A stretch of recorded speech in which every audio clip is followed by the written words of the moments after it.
Good morning children. आज हम लोग भारत की स्थिति के बारे में जानेंगे कि भारत की अक्षांशीय स्थिति और देशांतर स्थिति क्या है। सबसे पहले हम लोग अक्षांश और देशांतर के बारे में जानेंगे। पृथ्वी के बीचों बीच एक काल्पनिक रेखा खींची गई है जिसको हम लोग बोलते हैं भूमध्य रेखा।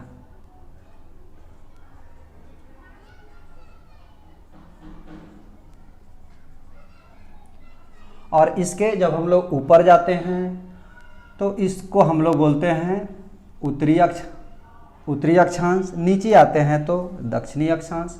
पूरब और पृथ्वी को दो भागों बने उत्तरी गोलार्ध और दक्षिणी गोलार्ध में बांटा गया है, जिसको बीचों बीच बांटती है भूमध्य रेखा। और इसके 23.5 डिग्री उत्तर जो रेखा खींची गई है उसको बोलते हैं कर्क रेखा।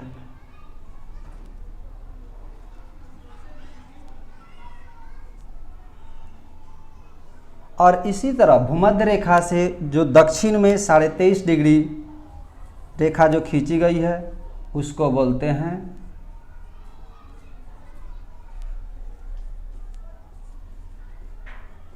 मकर रेखा। और फिर भूमध्य रेखा से 66.5 डिग्री उत्तर की तरफ जो खींची गई रेखा है उसको बोलते हैं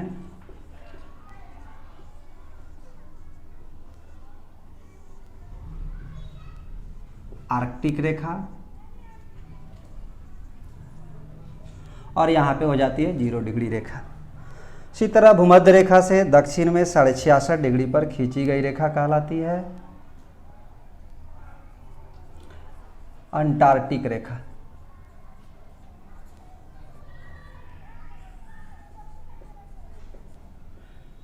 अर्थात अक्षांश रेखाएं जो हैं वह पूरब से पश्चिम की तरफ खींची जाती है। अब कभी कभी परीक्षा में ये भी क्वेश्चन पूछा जाता है कि अक्षांश कितने हैं और अक्षांश रेखा कितने हैं। अक्षांश की अगर पूछा जाएगा तो यहाँ से 1 डिग्री पर एक अक्षांश, 2 डिग्री पर दूसरी अक्षांश, 3 डिग्री, इसी तरह एक तरफ उत्तर में 90 अक्षांश हो जाएंगे और नीचे भी दक्षिणी गोलार्ध में भी 90 अक्षांश हो जाएंगे। यानी अक्षांश की कुल संख्या हो जाएंगी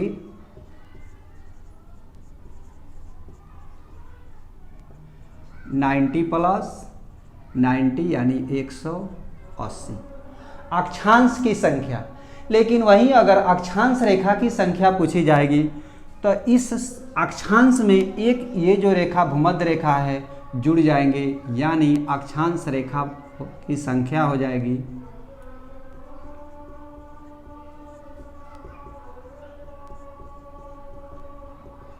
ये संख्या हो जाएगी 181।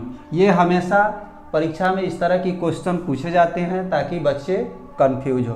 तो अक्षांश की संख्या होंगी कितने, तो 180। और अक्षांश रेखा की संख्या जब भी पूछा जाएगा तो 181। और अक्षांश रेखा पूरब से पश्चिम की तरफ खींची जाती है। इसी तरह एक रेखा और भी खींची गई है जो उत्तर से दक्षिण की तरफ खींची जाती है।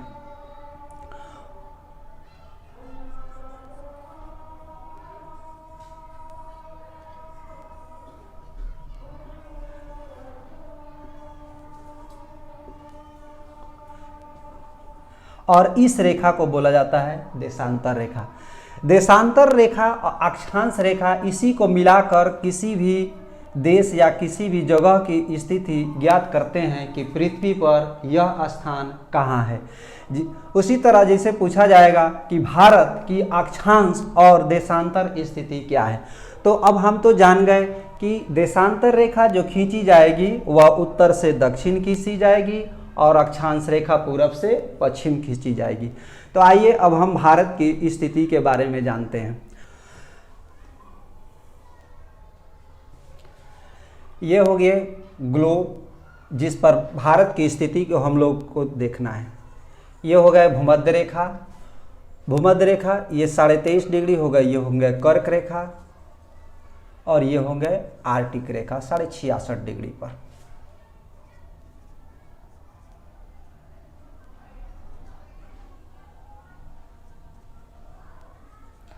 23.5 डिग्री उत्तरी अक्षांश, ये 0 डिग्री, ये हो गया कर्क रेखा, ये हो गया आर्कटिक रेखा।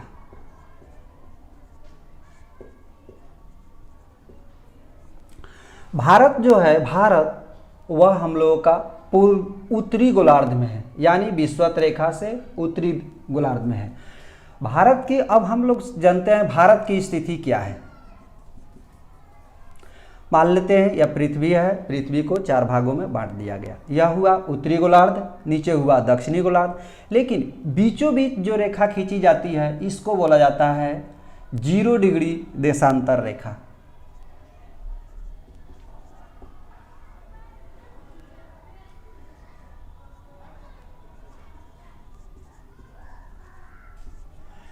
और 0 डिग्री रेखा इसी तरह जब इसके दाहिने तरफ जाएंगे यानी पूर्व की तरफ, तो 0 से फिर 1 2 इसी तरह 180 डिग्री जाएंगे। फिर बाएं तरफ यानी पश्चिम की तरफ जाएंगे तो फिर 180 डिग्री देशांतर, 1 2 3 इसी तरह करते करते 180 डिग्री देशांतर हो जाएगी।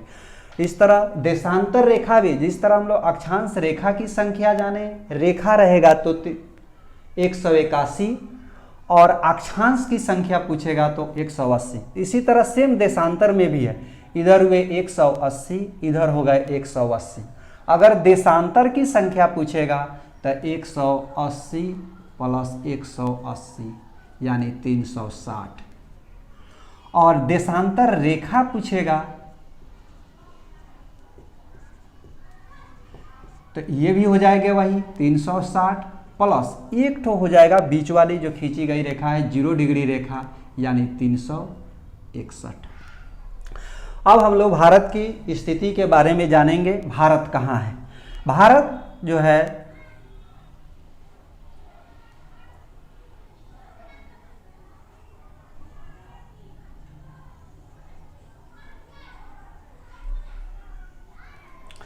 भारत की स्थिति जो है वह उत्तर, इधर हम लोग क्या जाते हैं उत्तर, और ये हुआ हम लोगों का पूर्व दिशा हो गया और ये उत्तर दिशा। भारत की स्थिति जो है वह उत्तर पूर्व है। और एक तो और बात देखिए, ध्यान रखिएगा कि हम लोग भूगोल पढ़ रहे हैं, भूगोल में दिशा जो शुरू होती है वह उत्तर से ही शुरू होती है। तो जब भी हम लोग लिखेंगे उत्तर पूर्व लिखेंगे, न कि इस दिशा को पूर्व और उत्तर लिखेंगे। ये दिशा होगी उत्तर पूर्व, उसी तरह इधर के जो दिशा होंगे ये होंगे उत्तर और पश्चिम दिशा।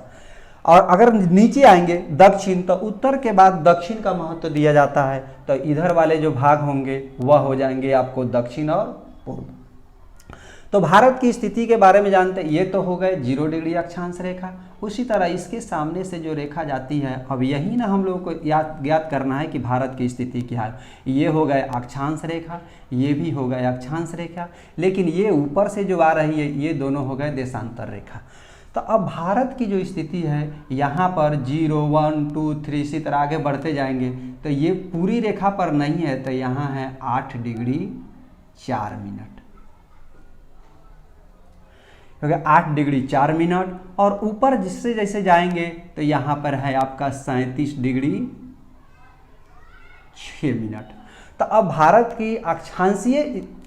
की अक्षांशीय स्थिति केवल पूछेगा तो 8 डिग्री 4 मिनट से 37 डिग्री 6 मिनट। अगर उसी तरह देशांतर पूछेगा तो फिर यहाँ से 0 से जैसे जैसे बढ़ते जाएंगे तो यहाँ पे 68.7 डिग्री, 68 डिग्री और 7 मिनट इसको बोलते हैं। से इधर आते हैं तो 97 डिग्री 25 मिनट।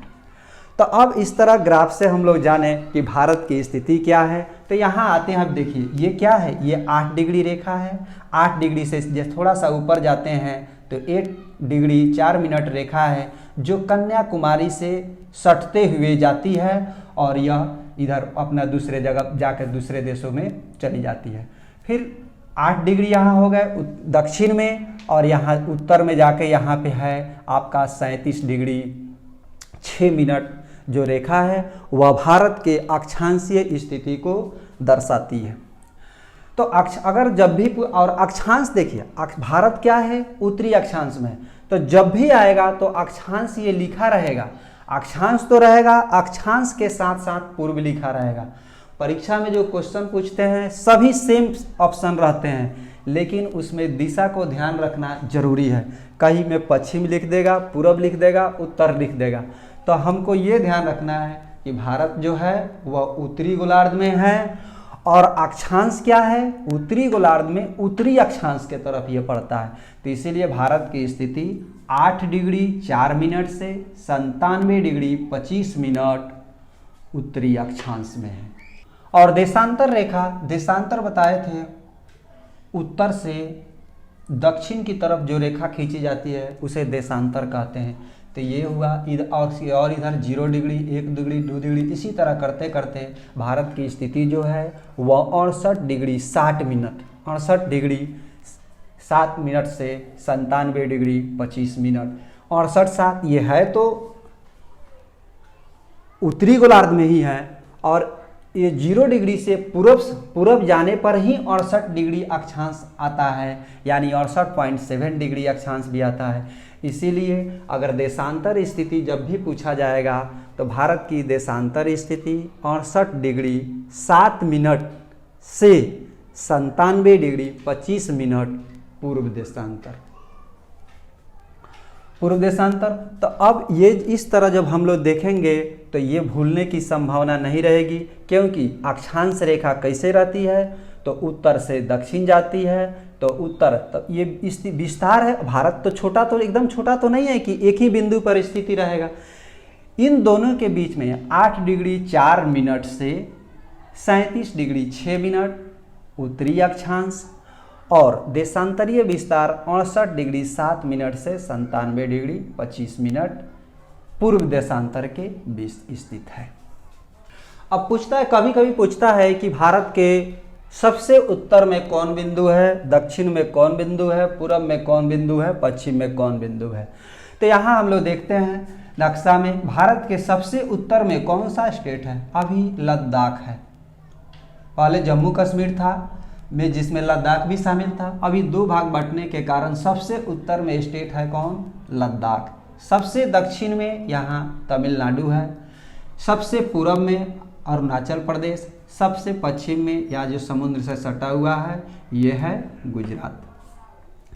लेकिन किसी जगह विशेष को परीक्षा में पूछता है तो वो जगह विशेष का नाम है, उत्तर में है इंद्राकौल, यहाँ पर है, दक्षिण में है आपका कन्याकुमारी, उसके बाद पूरब में है अरुणाचल प्रदेश का बालंगू जिसे कीबिथु भी कहा जाता है, पश्चिम में है गुजरात का सरक्रिक।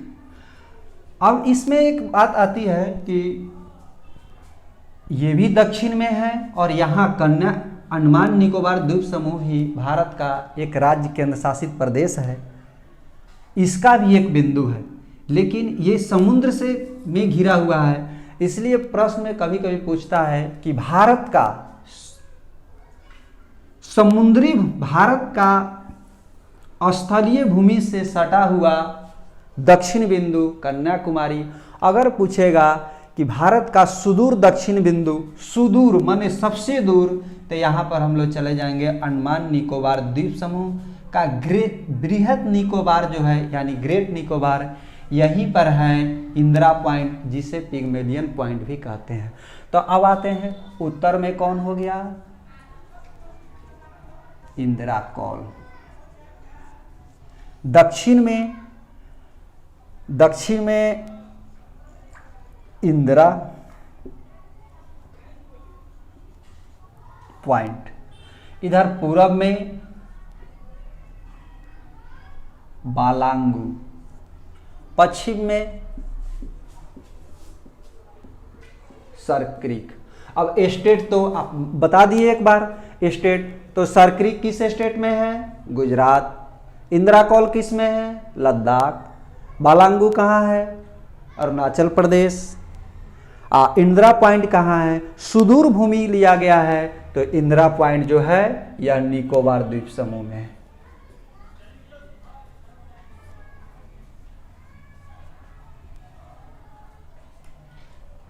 और यही कहेगा स्थलीय भूमि से सटे हुए दक्षिण भूमि तो कन्याकुमारी। अब परीक्षा में पूछते हैं जैसे क्षेत्रफल, भारत का एरिया, क्षेत्रफल 32,87,263 वर्ग किलोमीटर। लंबाई पूछता है, लंबाई जब भी देखिए, देखने से ही लग रहा है कि लंबा उत्तर से दक्षिण ज़्यादा लंबा है, तो लंबाई कभी भी होगा चौड़ाई से ज़्यादा होगा।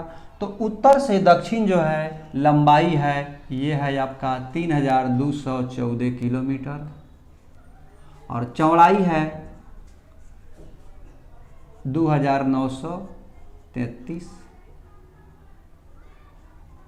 किलोमीटर।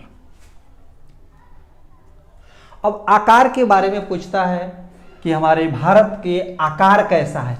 आकार देखिए तो ये तो न त्रिभुज के जैसा लग रहा है न पूरा एकदम चतुर्भुज के जैसा लग रहा है, लेकिन ये जो है चतुष्कोणीय है, 4 को कोण निकला हुआ है। देखिए इस 1 2 3 और ये 4। तो भारत की आकृति जो है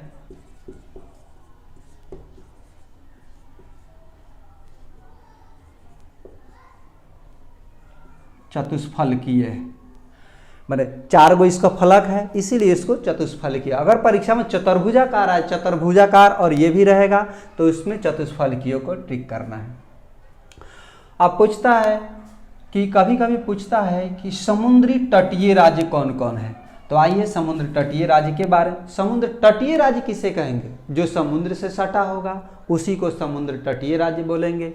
तो देखिए भारत का जो मुख्य समुद्र है वह दक्षिण के तरफ ही है। तो दक्षिण में यहाँ से आइए, ये जो है ये पूरा समुद्र है और समुद्र से के जो किनारे लगे हुए राज्य होंगे उसी को बोलेंगे समुद्र तटीय राज्य। तो पहला राज्य समुद्र तटीय राज्य। जब हम लोग पश्चिम से गिनते हैं तो पहला गुजरात, गुजरात के जैसे ही नीचे आते हैं गुजरात से सटा हुआ राज्य है महाराष्ट्र, ये भी समुद्र तटीय राज्य है।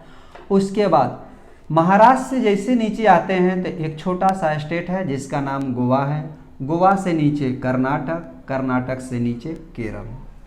फिर ये तो हुए आपके पश्चिम तटीय राज्य, लेकिन जैसे इससे पूरब जाते हैं पूरब में भी आपका तमिलनाडु हो गए, आंध्र प्रदेश हो गए, उसके बाद उड़ीसा हो गए और उड़ीसा के बाद पश्चिम बंगाल। ये सभी 9 राज्य जो है वह समुद्र तटीय राज्य है।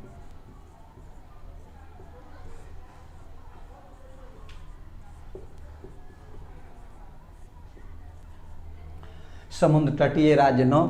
अब पूछता है कि भारत के से कौन कौन देश सीमा बनाता है।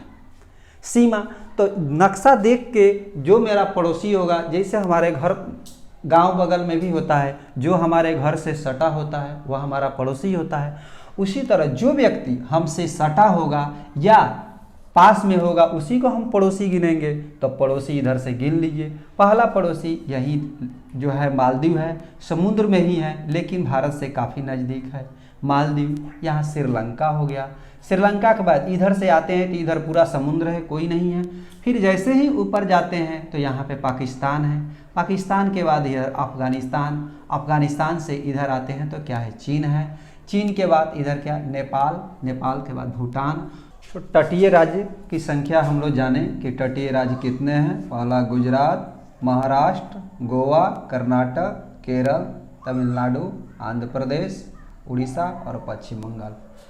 तटीय राज्य में यह भी पूछता है कि पूर्वी तटीय राज्य कौन है और पश्चिमी तटीय राज्य कौन है।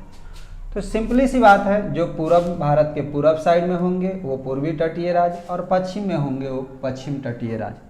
तो पहले हम लोग पश्चिम तटीय राज्य के बारे में जानते हैं। पश्चिम तटीय राज्य यानी भारत के ये जो पश्चिम साइड वाला जो तटीय राज्य है यही पश्चिम तटीय राज्य है।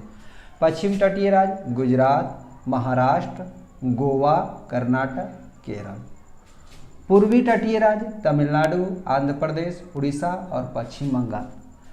इन सब के अलावे हर तट का अपना अलग अलग नाम है। जैसे गुजरात के तटीय भाग को क्या कहते हैं, कठियावाड़। उसी तरह महाराष्ट्र और गोवा, ये जो है महाराष्ट्र गोवा ने गुजरात के यहाँ से लेकर और गोवा तक के तटीय भाग को कोंकण तट बोलते हैं। और ये आपके कर्नाटक से केरल तक के भाग को मालाबार तटीय भाग बोलते हैं। तमिलनाडु और आंध्र प्रदेश इसके तटीय भाग को कोरोमंडल और उड़ीसा के तटीय भाग को उत्तरी सरकार तट के नाम से हम लोग जानते हैं।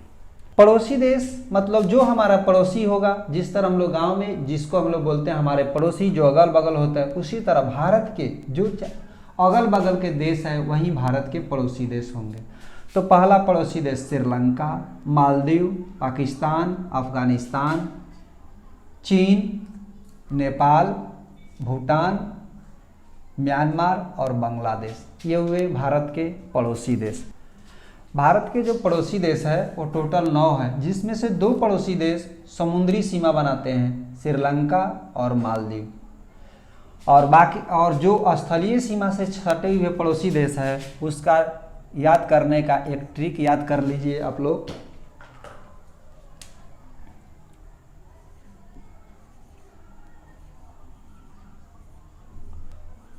बचपन में MBA किया का B से हो गया बांग्लादेश, च से हो गया चीन, प से पाकिस्तान,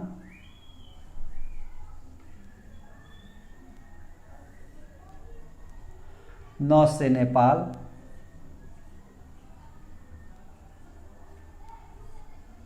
M से म्यांमार,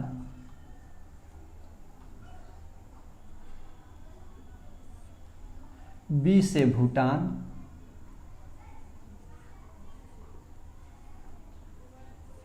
और A से अफगानिस्तान।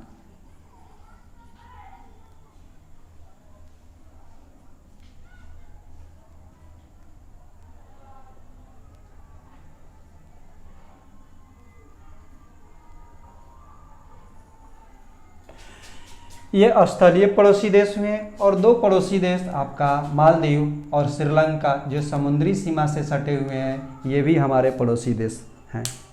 तो इस तरह हमारे पड़ोसी देशों की संख्या कुल ये हुए 7 और प्लस 2 हो गए समुद्री सीमा वाले।